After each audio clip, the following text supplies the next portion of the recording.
네, 이노피 파트너스의 박기찬입니다. 다 아시는 얘기죠? 왜 지금 에자일 리더십이냐 하는 거죠. 아까 말씀드린 대로 속도에 대한 문제입니다. 에자일이라는 단어 끝 자체가 민첩함, 기민함 이런 뜻이기 때문에 직결되는 그 전제가 바로 속도에 대한 얘기죠. 그래서 결국은 기업은 크게 5가지 정도를 숙제로 안게 됐죠. 첫 번째는 너무 빨리 변한다. 우리가 정말 정신을 차릴 수 없을 정도의 빠르게 변한다를 체감하고요. 그리고 지금 팬데믹을 통해서 이 브랜드들이 어떤 브랜드는 굉장히 잘 나가지만 어떤 브랜드는 사실은 굉장히 피해를 보고 우리가 알고 있던 그 브랜드의 가치를 잠식하고 있는 그런 상황을 벌어지는 걸 목도하게 된 거죠. 세 번째는 아까 말씀드린 대로 개인들이 초개인화를 요구를 하기 시작했고 그 부분들이 훨씬 더 강도가 세졌더라 하는 부분이고요. 조용한 사직을 통해서 인적 자원들이 기업에 몰입하고 상당 부분 자율적으로 행동해야 됨에도 불구하고 그런 추세가 조금은 줄어들더라 하는 거고요. 그럼에도 불구하고 기업 입장에서는 지속적으로 성장을 해야 되기 때문에 빨리 성과를 내야 된다 하는 숙제를 안게 됩니다. 자, 그러면 이런 고문글을 안고 있는 기업들은 어떻게 이런 난국을 지금 이런 여러 가지 환경에서 헤쳐나갈 수 있을까요? 그건 바로 관리자들에게 이 부분을 해결하라 하는 방식으로 결국은 지시 내리고 또 문화 만들고 이렇게 환경을 조성하지 않겠습니까? 바로 우리가 에자일 리더십을 발휘를 해야 될 필요성이 있다 하는 말씀을 드립니다. 자, 그러면 에자일 대체 어떤 거냐 하는 거죠. 이미 맥켄지에서 말씀드린 대로 기업이 안고 있는 이런 5가지 숙제를 해결하기 위해서는 2018년도에 맥켄지가 얘기한 기업 전체를 팀을 허물고 이런 팀을 만드는 게 아마 바람직한 모습이 되겠습니다. 그러나 쉽지 않습니다. 조직 체계를 일거에 바뀐다는 얘기는 어마무시한 프로젝트가 되는 거죠. 그래서 지금 제가 말씀드리고 싶은 거는 우리 리더분들이 그러면 우리 회사가 지금 우측에 있는 그림에서 좌측의 맥켄지가 이게 유기체 조직으로 안 바뀌었기 때문에 그럼 나는 에자일 리더십을 발휘를 못하는 거냐 안 해야 되는 거냐 그게 아니라는 거죠. 결국은 에자일에 대한 큰 흐름은 배드가 아니고 일시적으로 유행되는 게 아니고 큰 흐름으로 가는 트렌드이기 때문에 변화할 수밖에 없다는 얘기입니다. 자, 이 얘기는 무슨 얘기냐? 조금 단편적으로 얘기하면 리더로서 살아남기 위해서도 반드시 에자일 리더십을 해야 된다는 거죠. 에자일은 크게 4가지 핵심 가치가 있습니다. 개인들의 상호작용을 강조하고요. 소프트웨어, 다큐멘테이션보다는 상호작용하는 소프트웨어를 강조를 하고 고객과의 협상을 강조를 하고 변화에 그때그때 대응하는 기본적인 핵심 가치를 가지고 있고요. 그리고 이 에자일 방식을 운영하는데 12가지의 원칙이 있습니다. 네, 그래서 자세한 말씀은 시간 관계상 드릴 수가 없지만 이 12가지 기본적으로 에자일을 운영하는 기본 원칙이 있다는 것이죠. 전통적인 리더십의 요소들은 첫 번째 이런 거죠. 고정적이고 위계적이고 미래를 예측했죠. 반면에 에자일 리더십은 이러한 방식으로 더 이상 적응하기 쉽지 않다는 겁니다. 그래서 보다시피 고정적이고 위계적인 구조에서 유연성을 바탕으로 한 자발적인 협업적 모습을 보여야 되고요. 이전에는 통제 중심에서 팔로우십을 강조했다면 이제는 자유를 통해서 리더 역할을 강조를 하게 되고요. 과업 중심이 아니라 당연히 사람과 문화 중심적이고요. 리더십에서 첫 번째 과정은 사람 관리에 대한 부분이어서 사람 관리에서는 크게 3가지를 강조를 하는 부분이 에자일 리더십의 핵심이 되겠습니다. 첫 번째는 자율이고요. 두 번째는 도전, 세 번째는 소통에 대한 얘기가 되겠고요. 이 과정을 통해서 궁극적으로 내야 될 아웃풋은 우리가 성과인데 바로 초개인화적인 고객을 만족시키는 성과를 내야 된다는 것이죠. 이 2가지 큰 영역에서 리더십을 발휘해서 성과내고 과정에서 유연성을 발휘하기 위해서는 각각 5가지 정도 감안을 하셔야 된다 이렇게 생각이 듭니다. 일단 첫 번째는 자신에 대한 이해부터 시작하고요. 우측의 퍼포먼스는 초개인화적인 데이터를 근거해서 우리 팀에게 주어진 성과를 어떻게 낼 거냐 하는 부분을 실제로 체험하는 그런 단계가 되겠습니다. 먼저 첫 번째는 우리 팀이 과연 에자일 조직이냐 나는 에자일 리더냐 하는 부분을 스스로 진단하도록 되어 있습니다. 에자일 리더십이 준비가 되어 있고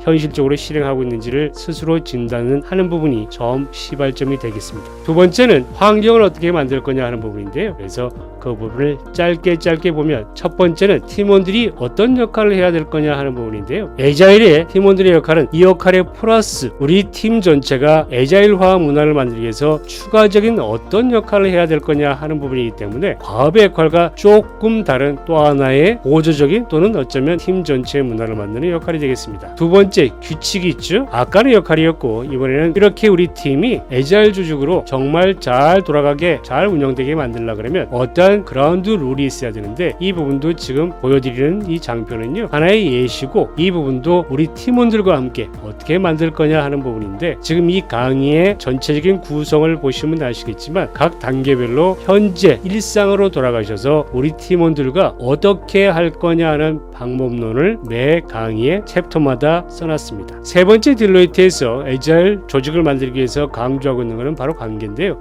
여기서 얘기하는 관계는 어떻게 많이 서로 배우냐 하는 부분입니다. 소통도 마찬가지입니다. 우리 팀원들은 그러면 우리 조직이 에자일 조직이 되기 위해서 어떤 소통 체제를 어떻게 운영해야 될 거냐 하는 워크숍 내지는 회의를 할 수 있도록 그 단계별로를 설명을 하고 있습니다. 그리고 정기적인 피드백은 너무나 잘 아시는 거죠. 그래서 이 피드백은 특히 MZ세대들이 리더들에게 가장 요구하는 게 피드백이라는 말씀을 드리는 거고요. 이 피드백은 지금 큰 틀에서 두 가지를 설명을 하고 있는데 하나는 피드백 전에 어떤 준비를 하면 좋겠느냐 하는 부분에서 양식을 설명드리고 있고요. 그리고 피드백하는 과정에서 각 단계별로 어떤 방법론과 어떤 대화를 나눌 거냐 하는 부분을 설명하고 있는데 시간 관계상 그 내용은 오늘 설명을 드릴 수가 없음을 양해해 주시기 바랍니다. 마지막은 실패에 대한 부분. 이 실패를 빨리 해서 더 큰 우리가 코스트를 예방하기 위해서는 반드시 필요한 게 에자일 조직에서 실패에 대해서 교훈을 얻는 부분인데요. 이 부분도 어떻게 할 부분이냐 하는 것들을 설명을 하고 있고요. 실패도 여러 가지 종류가 있더라 하는 거죠. 반복하면 안 되는 실패가 있고 오히려 반복을 격려를 해야 되는 실패가 있는데 그런 부분들을 팀원들하고 어떻게 교훈을 얻는 세션을 얻을 거냐 하는 방법론을 자세히 설명하고 있습니다. 정리를 하면 지금까지 말씀드린 게 이런 구조로 설명드릴 수가 있을 것 같습니다. 첫 번째는 환경을 만드는 것이죠. 그래서 우리 팀이나 내 자신이 에자일 리더로서 에자일 팀이 될 여건을 갖췄냐 하는 걸 파악하는 거고요. 두 번째는 아까 3R을 통해서 환경을 만들고 그리고 실행 단계에서 크게 세 가지였죠. 첫 번째는 소통에 대한 얘기, 코칭에 대한 얘기, 그리고 실패를 어떻게 교훈으로 얻을 거냐 하는 거죠. 그러면 이런 실행을 통해서 궁극적으로 우리가 얻어야 될 건 바로 짧은 순간에 성과를 내야 된다는 거죠. 그것도 바로 초개인화를 요구하는 그런 성과 말이죠. 이런 과정을 통해서 우리 참석하시는 팀들이 성격은 다르겠습니다만 고객도 다르고 성격도 다르고 성과 지향하는 바가 다르겠지만 이 순서를 통해서 이 과정을 통해서 우리 사명을 정의를 하고 고객이 누군지 그리고 그 고객이 필요한 선제적인 성과가 무엇인지 데이터를 찾아서 데이터를 어떻게 가공을 하고 선제적으로 어떻게 제공을 하고 피드백을 받을 건지 하는 부분을 팀원들과 함께 실행할 수 있도록 과정 설계가 뒤에 나와 있습니다. 그래서 전체적으로 보시면 두 가지를 말씀드리고 있죠. 아주 구체적으로 우리 팀원들이 어떻게 자율적이고 도전하고 소통해서 민첩하게 움직일 거냐 하는 부분을 리더 개인기에 의존하는 게 아니고 전체 환경을 만들고 그런 문화 속에서 일상적으로 돌아갈 수 있도록 말씀을 드리는 게 첫 번째고요. 그런 방식을 실질적으로 성과 내는데 접목을 해보자 하는 부분이 지금 말씀드리는 에자일 리더십 강의의 총체적인 내용이었습니다.